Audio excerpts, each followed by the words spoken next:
Hello, welcome to Dungeon Dwellers Podcast. I'm your host, Justin. So I just got back at the from the comic book shop. Oh man, this thing's messed up again. Didn't really have time to change the background. I got back from the comic book shop. Mostly picked up trades. Picked up a couple single issues, including a new comic, which would be my third new comic of this year. And I also picked up a figure, which this is a Marvel Legends figure I got for 25 bucks. It's Vance Astral, who was in the Guardians of the Galaxy. I think he was like he was one of the original team members that joined the newer team from the Dan Abnett and Andy Landing team, that's him. That's the first time I've ever seen him in a comic book. Yeah. So I picked up that figure, right? I'm gonna get rid of this because, it's too reflective. Yeah, so I only picked up like one figure because I wanted to pick up a lot of books because I heard some things, by the way. So I heard some things online. So just wanted to get, some more books in case, there's another lockdown, which hopefully there won't be, but, you gotta be prepared, right? So yeah, first we'll go over the books I ordered, and then we'll go into single issues. The books I ordered, because I ordered these books because I did a thing where I asked people, hey, what do you want me to review for the channel, comic books wise? And these were the books I was asked to buy, which they were more expensive than I thought they would be, because this thing online only costs like 10 bucks, but I paid like 26 bucks for this.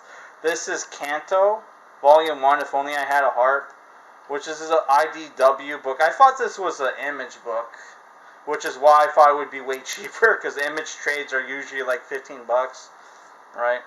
At least for the first volume.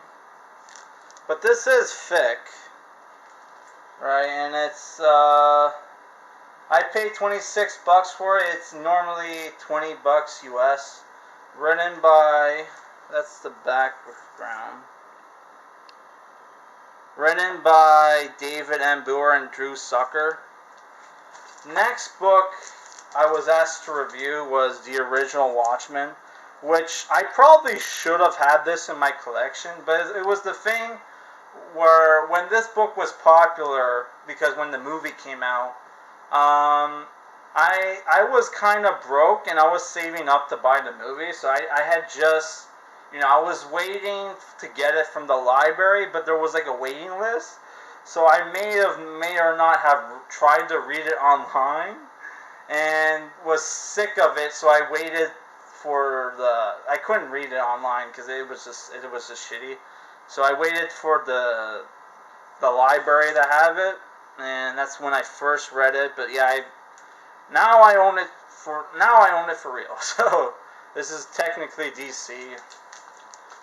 No pictures to show you what the the interior art is. That kind of sucks, but it is what it is. This is a classic, which is why I kind of don't want to review it. I was asked to review it, so I will, and I needed to pick it up eventually, right? So the single issues I got, the first one was the Masters of the Universe Revelation Part 1 of 4 by Dark Horse Comics, written by Kevin Smith, Rob David, Tim Sheridan, I don't even know. This is like the prequel to the new Netflix. I'm not going to call it an anime series, even though it's by the people who made Castlevania and Blood of Zeus, which those are good cartoons, but they're not fucking anime, man. I was trying not to swear in this video, but, it is what it is. By the way, this art looked a lot better online. Now that I see it, it does not look as good. Yeah, so I'm going to post a review for this. I have no faith that the cartoon is going to be good, but, the you know, it doesn't even matter if the cartoon is going to be good, because the basically the He-Man fans only care about the toys, and the toys look cool, so they're just going to buy the toys anyway, and for not give a crap about the quality of the cartoon. They might pretend to like it just so people will buy the toys, and then they'll be like they'll crap on it afterwards, which is like a lot of fanboys and niche comics, not niche comics, niche properties do. Which I felt like DC had the rights to this. I guess Dark Horse got it. So the next couple books I got are the first 9 issues of Wetworks by I think it was Jim Lee and Brandon Choi, which came out in the 90s. I only paid like, I think it was $20 for 9 issues. It's not bad. Not bad. Let me just get them out of the bag. Shoot. Was there a Wetworks video game? No, that was War. Oh, okay, never mind. So I was just looking at the commercials. Oh, they had them like out of whatever. So this is like the first. This is the issue 1, which a friend of mine was supposed to do a review for this series, but never did. So I guess I will. Here's issue 2. Whoa, what a cover. Issue 3. It looks like it glows, man. Holy shit. Issue 4. Issue 5.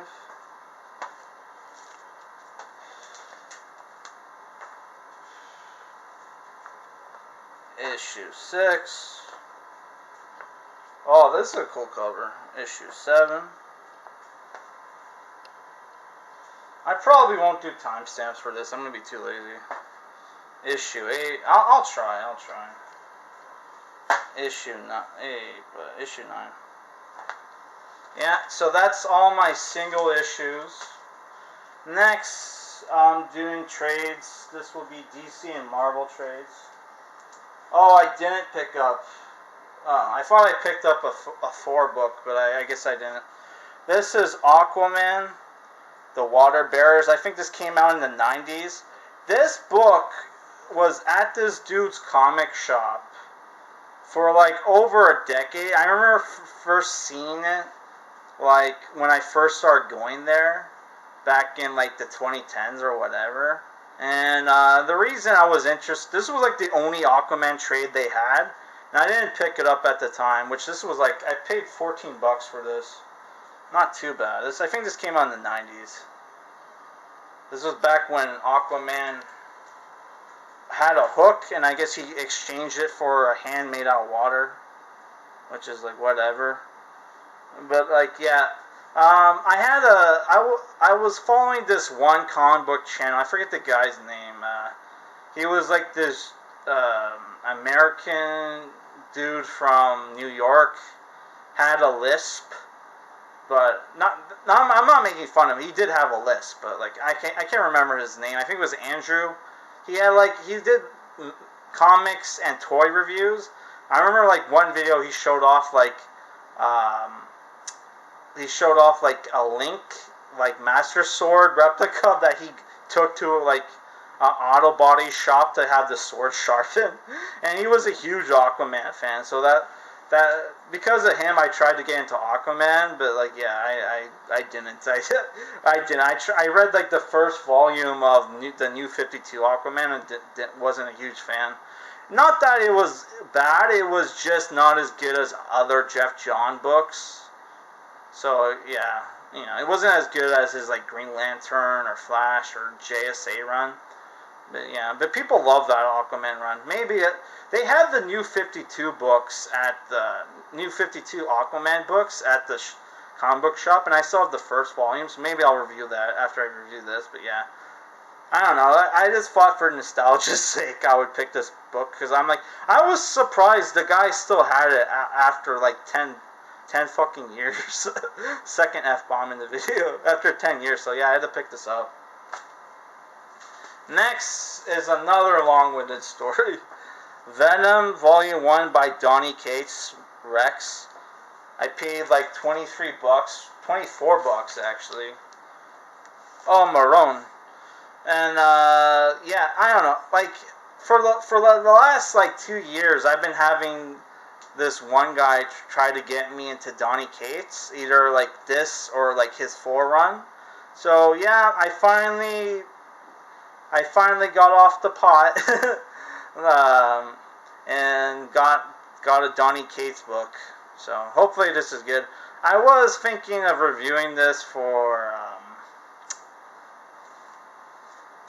like Halloween month, but I'll probably do that beforehand because I have other Venom books I can review, like the Agent Venom books. We can review that instead for like Halloween month. Next, I picked up an Avengers book. This is the last Marvel book I got, and boy, you won't believe who wrote this book. This is The Mighty Avengers, Earth's Mightiest by Dan Slott. I picked up a Dan Slott book. I don't know. It was a thing where this book was like one or the two cheapest like Avengers books they had at the store, and the other one was like Avengers Prime by Brian Michael Bendis, and I picked this one up because I liked the cover. And I thought it was cool that Johnny Walker's Captain America's there. He's like the right-wing Captain America, which you would think Captain America would be right-wing. Well, like, by today's standards, he is, but I guess Tim Seeley would disagree. Well, like, Captain America is still freedom of speech, and most leftists are not, so I don't know. You know, I had to pick this up. I think I paid like 16 bucks for this. Yeah, I paid like 16, 17 bucks for this. I don't know. Hopefully it's good. I've never read a Dan Slott book before, so I have no idea if he's any good. But you would think he must be at least somewhat good, considering what titles they put him on. They put him on like Spider-Man, Avengers. I can't think of any other books. I think he wrote Ant-Man once, but I'm not 100% sure. So, I don't know. I like the cover. And I think it's like, you know, it comes with like 7 issues for 17 bucks. Not bad. Not bad. Next is a Buck Rogers book by Dynamite, Volume 1, Future Shock, which, you know, I'm not, don't ignore what that says over there. I paid only 10 bucks for this. So, yeah. So, it's like a reimagining of Buck Rogers. I think Alex Ross did the design. So, I don't know, it's a thing where, like, I got, like, a free comic book day issue 0 of this from back in the day. I wonder if this includes issue 0. Probably not. It does not say. I'll read issue 0 before I read this, but yeah, I thought, hey, let's pick this up. It was on sale. I've been meaning to read this book for like 10 years, so I thought I'd pick it up. Next, the next 2 books are books I specifically bought for Halloween month that we're doing in October, which is the Army Darkness book, The League of Light Assemble. So, looks like he forms his own superhero team to fight demons. I guess, I don't know. That's what it implies.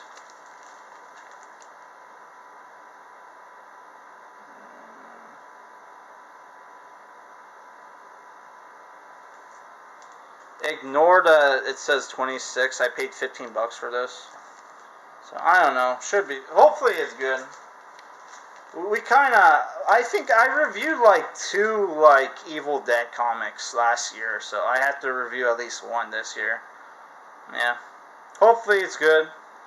I got, we'll see. Next is an Archie book. An Archie book. Oh shit, I can't show you the back. I paid $22 for this.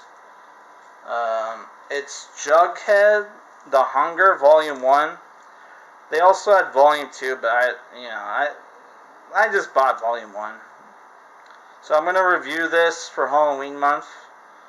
So hopefully I'll prioritize new books versus old books for Halloween month, but yeah. This looks cool. They also had a Lost Boys book there, which I might pick that up next time. I'm not 100% sure. There was a bunch of books I wanted to pick up. I have a huge list of books I need to pick up, like 5 Ghosts by Image, Alan Moore's Swamp Thing, like Legion of Superheroes by Jim Shooter. I'm trying to think. I forget. I have a list. I just don't have it with me. But yeah, I have a huge list of books I need to pick up. So yeah. Last book I picked up, which I was supposed to pick up this comic series called Incredible Change Bots, which is like a parody of Transformers.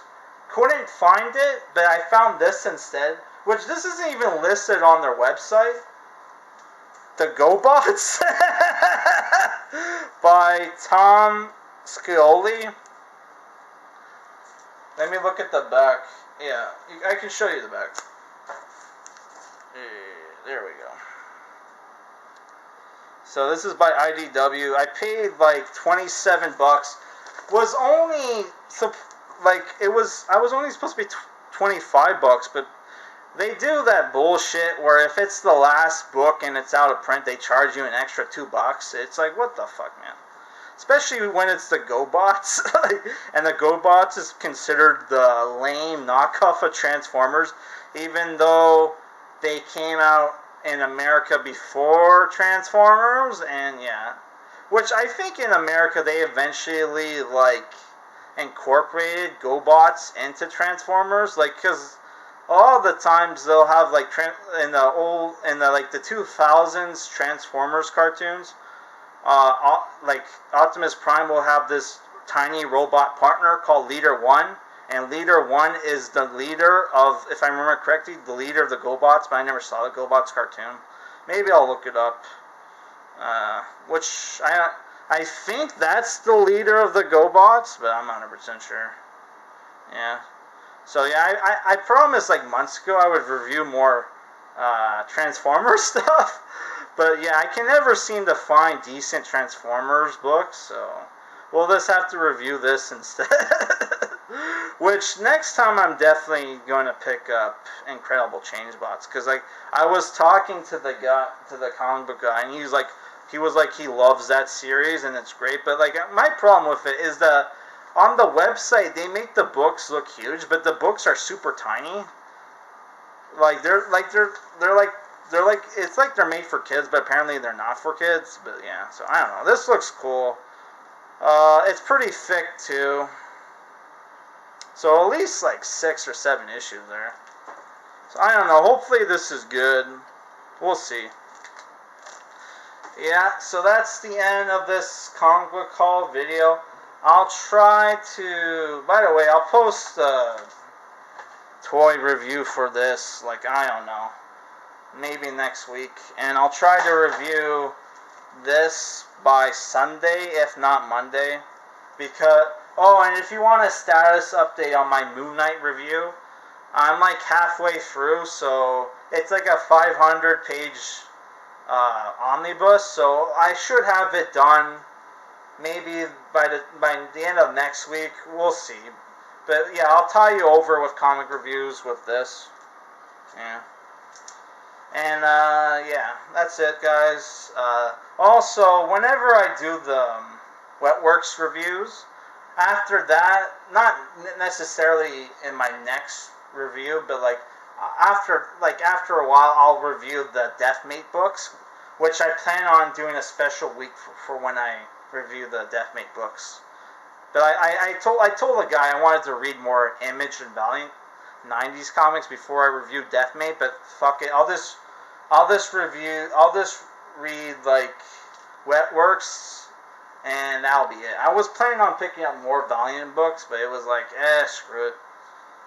Alright guys, that's it